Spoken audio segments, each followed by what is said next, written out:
बिस्मिल्लाहिर्रहमानिर्रहीम। खातिन हज़रात, मैं हूँ अख्तर अब्बास और आप सबको अस्सलाम वालेकुम। निमरा ने लाहौर से सवाल किया है कि सर आपके पास इतनी सारी ख़वातीन आते हैं, इतने सारे लोग आते हैं, तो आप इनको जो बातें बताते हैं क्या उनमें कुछ ऐसी चीज़ें होती हैं कि जो इन आने वालों को या हम ज़िंदगी में नहीं करनी चाहिए, यानी जिसे हम डोंट्स कहते हैं? बिल्कुल है, और मैंने आइडेंटिफाई किया है कुछ तकरीबन 7-8 चीज़ें ऐसी हैं कि जिनको आमतौर पे लड़कियों को, ख़वातीन को, इवन मर्दों को अपने करीबी अजीज़ों को नहीं बताना चाहिए। अपने जो करीबी हल्के के लोग होते हैं उनसे ज़िक्र नहीं करना चाहिए। अब आप पूछेंगे क्यों नहीं करना चाहिए? पिछले दिनों एक खातून ने अर्जेंटाइन से मुझसे रब्ता किया। मैंने उनसे पूछा कि आपने अपनी एक एक चीज़ मुझे बताई, तो इतने एतमाद से क्यों बताई? तो उसने कहा कि ये उसके जुमले हैं कि सर आपको बताते हुए मुझे रत्ती बराबर भी खौफ नहीं है कि आप मुझे कभी पलट के इसका ताना दे देंगे। नंबर 2, आपके पास जो चीज़ें आती हैं वो राज के तौर पे किसी अंधे कुएं में चली जाती हैं और आप उसको बाद में याद भी नहीं करते। तो इनफैक्ट ये मेरी सबसे बड़ी मजबूती है आपके साथ अपने बेडरूम की, अपने बेड की, अपनी ज़िंदगी के सबसे सेंसिटिव इश्यूज, चूँकि मैं इश्यूज डिस्कस करने की किसी और से करूँगी तो आई वुडंट बी कंफर्टेबल। तो आप सोचिए वहाँ बैठी एक खातून इस बात को जान पाई कि कुछ चीज़ें पाकिस्तान में भी धीरे धीरे जैसे जैसे हमें धचके लगते हैं, धक्के लगते हैं, नुकसान होते हैं, फिर हमको समझ आता है।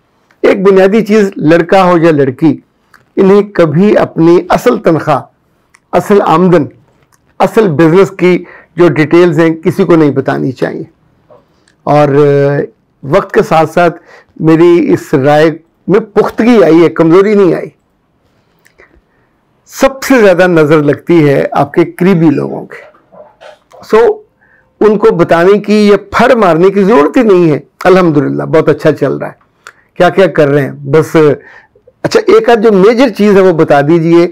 बहुत से काम आप ऐसे कर रहे होते हो जैसे इन्वेस्टमेंट्स हैं, कुछ काम आप मेजर आपके टास्क नहीं होते पर आपने वहाँ पैसे लगाए हुए होते हैं, आप कुछ चीज़ें बना रहे होते हैं, कुछ बेच रहे होते हैं। वो सारे लोग जो सिर्फ नौकरी पेशा हैं, जिनकी कुल ज़रिया आमदन नौकरी की तनख्वाह है, उनका भी बहुत बड़ा मसला नहीं होता। ज़ाहिर उनकी तनख्वाह आगे पीछे नहीं होती, पर जो बिजनेस से मुताल्लिक है लोगों की फिक्र उन्हीं की होती है। इस तौर पे लड़कियों के बारे में, चूँकि लड़कियां आम तौर पे कमाती नहीं है, तो जो भी कमाने लगे, ज़रा अच्छे कपड़े पहनने लगे, गाड़ी वाड़ी आ जाए, ज़्यादा उसके दर्जे हैं, तो फिर उसके बारे में टो होती है, तो ये नहीं बताना। दूसरी बात, कभी अपनी खामियां, कमज़ोरियां, गलतियां, कोताहियां, अपने बुरे तजर्बे, अपनी बुरी हैबिट्स ना दोस्तों में बैठ के, सगी बहन के साथ, सगे भाई के साथ कभी जिक्र मत कीजिए। हम में से किसी का भी जो हाजमा है इतना मजबूत नहीं होता जो अपने जानने वाले दोस्तों, अजीज़ों, करीबी प्यारों की गलतियों को माफ़ कर सके। हम हमेशा उस गलती को गोला बना के उसके मुंह पे मारते, ये बहुत बुरा है। यानी ये तानाजनी हो, ये बहुत बुरी है, ये कम ज़र्फ़ी की अलामत होती है, पर हम करते हैं, ये हमने होते देखा है। इसलिए जब इल्म है कि लोगों के पास आपकी दोस्ती है, आपने हर बात बता दी, छोटी बड़ी, मेरी अम्मा ये कहती हैं, अब्बा ये करते हैं, भाई ये करता है, बहन ये करती है, फलान जगह से रिश्ता आया, फलान जगह से टूट गया।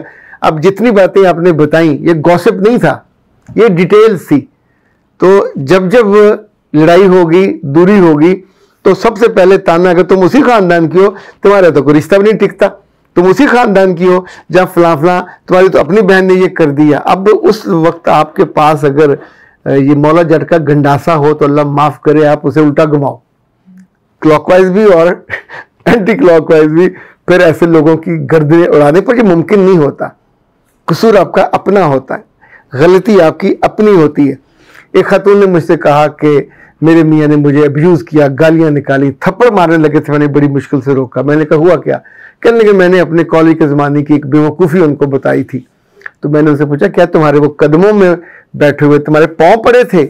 तुमसे उन्होंने रिक्वेस्ट की थी कि तुम अपनी को गुनाह, को गलती, को कोताही, को बेवकूफ़ी उन्हें, यानी is it a entertainment program कि आप अपने गुनाह की या गलती की या बेवकूफ़ी की दूसरे को कहानी सुनाना चाहते हैं? अब वो एंटरटेन नहीं हुआ तो मियाँ कैसे एंटरटेन होगा? वो तो आपके बारे में सोचेगा कि पता नहीं कैसी कैरेक्टरलेस है, इतनी सी तो बताई है, कितनी छुपा गई। तो अगर आपको मुंह का माली खौलिया ना हुआ होता, आप उसको रोक लेते। ये कौन सी जगह है अपनी कमजोरियों या गलतियों, अल्लाह माफ करे, गुनाह कभी बंदे से या बंदी से हो जाए, अगर अल्लाह ने उस पर पर्दा डाला हो, तो खुदा के बंदो क्यों अपने आप को फिर मुनकशिफ करते हो, क्यों अपने आप को उरिया करते हो, कपड़े पहनते हैं अपने आप को छुपाने के लिए। तो ये जो इस तरह की चीजें हैं, इसको मत बयान किया करें।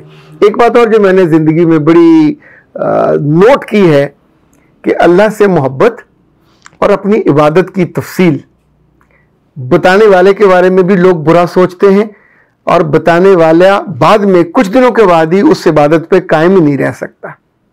अब जिसको बता रहे हो, अगर आपकी नीयत बुरी है तो आपका सारा नामा माली जाया हो गया, काला हो गया, जीरो पे चले गए, क्योंकि इन्नमल अमालु बिन्नियात। तो आपने उस इबादत को, उस तहज्जुद को, उस इशराक को, उस चाश्त को एक पैकेज बना के, मार्केटिंग पैकेज, जिसमें आपकी इज्जत हो या आपके थोड़ी टौर बने कि बड़ा नेक, ये बड़ी नेक खवातीन ये करती हैं, कभी कभी मर्द भी ये करते हैं, दोनों को ये मर्ज होता है। नेकी मत बेचें, नेकी बिकेगी नहीं, नेकी आपको मुंह के बल गिरा देगी, क्योंकि ये नेकी अल्लाह के लिए थी, बंदों के लिए तो थी नहीं। जब भी नेकी करते हैं तो को अल्लाह से रखते हैं, लोगों से छुपाते हैं। अब आपने जब अपने मोजज़े बताने शुरू किए, अपनी डिटेल्स बतानी शुरू की, तो ये तो बहुत ही बुरा किया। आपकी फजीलतें, मतलब मुझे इसलिए मैं ये बहुत स्ट्रांगली कहता हूं कि कुछ चीजें वक्त के साथ सीखते हैं। लाइक किसी महफिल में अगर मुझे कोई कहे कि अपना तारुफ कराइए, तो मैं अवॉइड कर जाता हूं। अगर आपने कुछ किया है तो दूसरा तारुफ कराए ना। अपने बारे में खुद बोलना बुरा है, मुझे अच्छा नहीं लगता।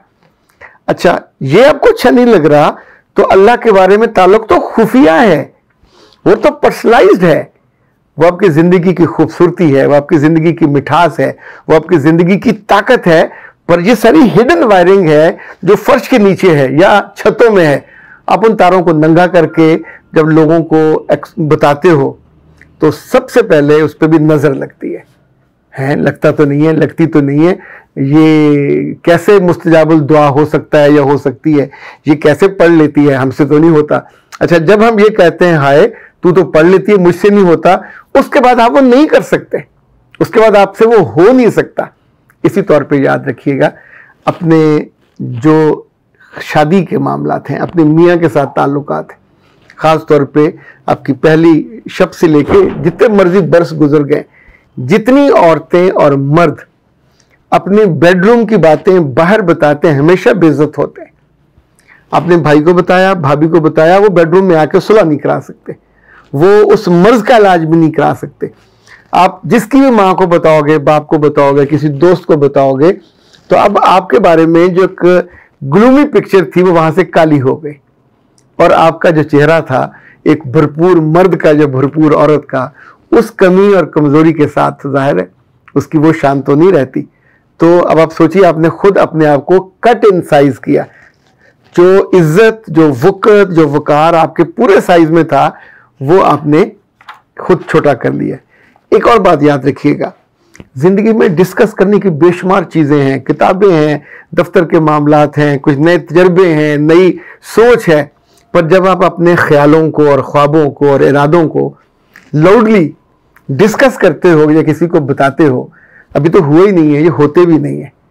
जितने बड़े तसव्वुरात आज तक लोगों के पास रहे हैं, ये अवामुन नास में तब आते हैं। आप कहें जी मैं एक बड़ी शानदार आली एक अरब की फिल्म बनाने लगा हूं, कभी बना के दिखाइए, फोटोस्टेट भी उसका नहीं लगेगा। इसलिए कि जो करना है, जब आप उससे एग्जीक्यूशन के करीब पहुंच जाते हैं। मैं तो इस हक में हूं वक्त के साथ तलख चीजों को देख देख के कि अपने बच्चों की कामयाबियां, बच्चों की शादियां, वो सारी चीजें जिस पे लोगों की हाय निकलती है, जिस पे लोगों को एकदम परेशानी होती है कि हमसे आगे गुजर जाएगा, साढ़े तो आगे लंघ जाएगा। यानी ये जो है एक लतीफ़ा, अगर आप इजाज़त दें तो मैं आपको सुनाता हूँ। एक दफ़ा एक जहाज में आग लग गई, तो सबको उन्होंने छतरियाँ दी, पैराशूट्स दिए, उन्होंने छलांगे मार दी। तो एक साहब के बारे में, अब सिख भाई नाराज ना हो, तो एक साहब के बारे में जब आखिरी छतरी थी तो कुरान नाज़िल हुई, तो उनको आखिरी छतरी आई, वो लेके तो साइड पे हो गया। तो पायलट ने इनसे कहा कि आपका छतरी तो बची नहीं है, पैराशूट नहीं बची, तो आप ये कपड़ा ले लें, दोनों साइडों से पकड़ लें। तो धीरे धीरे मुंह के बल गिरने से, सर फटने से, बिल्कुल स्मैश होने से बच जाएंगे। तो उन साहब ने पकड़ के छलांग लगा दी। तो अब वो धीरे धीरे जा रहे, जो दूसरा था वो पास से गुजरा तो जरा तेज गुजरा, तो उसने कहा साढ़े ना रेसा, तो ये कह के उसने अपना कपड़ा भी छोड़ दिया। उसके बाद जाहिर है आपके बचने का इम्कान तो बाकी नहीं बचता। तो हम बाज दफा बगैर किसी वजह के अपने साथ दूसरे के काम को कंपेयर करके साढ़े ना रेसा, तो फिर नुकसान तो हो जाएगा ना। लोगों, आखिरी बात, अपनी मोहब्बतों को, अपनी गलतियों को, अपने ब्रेकअप्स को, इसको भी इश्तिहारों का मौजू ना बनाया करें।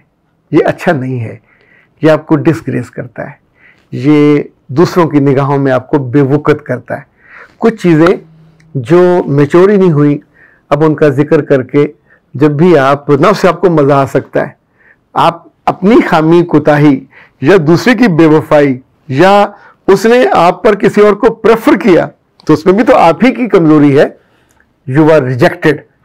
तो अपनी रिजेक्शन के किस्से और कहानियां, मज़ा नहीं आता इसमें नुकसान हो जाता है। ये जो डॉन्ट्स हैं ज़िंदगी में, हर एक के पास अपने अपने तजर्बे और मुशाहदे के मुताबिक कम ज़्यादा होते हैं, पर ये वो हैं कि जिससे मैंने लोगों को बहुत ज़्यादा नुकसान पहुंचते देखा। वैसे तो मैं ये भी कह सकता हूँ कि अपनी जो ज़ुबान है इसको मुंह के अंदर रखना चाहिए, बाहर निकालना उसका भी बहुत नुकसान हो जाता है। निगाहों को संभालना चाहिए, जब ये नहीं संभलती तो भी नुकसान हो जाता है। ये जो दिल के बुरे इरादे हैं इनका भी नुकसान हो जाता है। सब बेशुमार चीज़ें हैं, पर आज के लिए इतना ही काफ़ी। अख्तर अब्बास को दीजिए इजाज़त। अस्सलाम।